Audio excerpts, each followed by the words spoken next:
और वहीं स्विट्जरलैंड के दावोस में विश्व आर्थिक मंच का वार्षिक सम्मेलन इस समय चल रहा है, जहां आज इसका दूसरा दिन है और भारत की ओर से भी इसमें मजबूत उपस्थिति दर्ज कराई जा रही है। मुकुल, बिल्कुल। और आज सरकार, उद्योग जगत, सामाजिक संगठन और शिक्षा क्षेत्र के दुनिया भर के दिग्गज वैश्विक समस्याओं पर इसमें चर्चा करेंगे।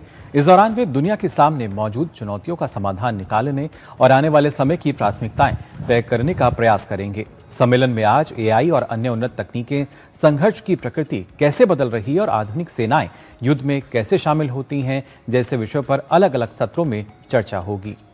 इसके साथ ही भारत के केंद्रीय सूचना और प्रसारण मंत्री अश्विनी वैष्णव आज एआई और अर्थव्यवस्था पर पैनल चर्चा में भाग लेंगे। इसके साथ ही आज यूरोपीय आयोग की president Ursula von der Leyen, Satya Nadella, चीन के vice premier He Lifeng, France के राष्ट्रपति इमैनुअल मैक्रों समेत कई दिग्गज विभिन्न सत्रों को संबोधित करते हुए नजर आएंगे। और वहीं अगर पहले दिन की हम बात करें कृतिका, तो विश्व आर्थिक मंच के पहले दिन दावोस में महाराष्ट्र सरकार ने रिकॉर्ड तोड़ 14.5 लाख करोड़ रुपए के निवेश समझौता ज्ञापन पर हस्ताक्षर किए। एक ही दिन में हासिल की गई ये रकम लगभग पूरे 2025 दावोस शिखर सम्मेलन के दौरान राज्य द्वारा प्राप्त किए गए निवेश के बराबर है।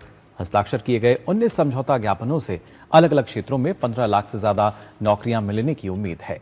बिल्कुल। और इसके साथ ही राज्य सरकार की ओर से जारी एक प्रेस विज्ञप्ति में यह भी कहा गया कि ये समझौते राज्य के विकसित महाराष्ट्र 2047 की परिकल्पना और $5 ट्रिलियन की अर्थव्यवस्था बनने के महत्वाकांक्षी लक्ष्य के साथ मेल खाते हैं। मुख्यमंत्री देवेंद्र फडणवीस ने कोका कोला और एंटोरा एनर्जी जैसी ग्लोबल कंपनियों के साथ उच्च स्तरीय बैठक की, जिसमें संचालन बढ़ाने और आपूर्ति मजबूत करने पर भी चर्चा की गई। साथ ही इस विज्ञप्ति में कहा गया है कि एआई, क्वांटम कंप्यूटिंग, फिनटेक और हरित ऊर्जा जैसे क्षेत्रों पर भी वैश्विक उद्योगपतियों से चर्चा होने की उम्मीद है। यानी आने वाले दिनों में और भी समझौता ज्ञापनों पर जो हस्ताक्षर हैं वो होते हुए नजर आएंगे।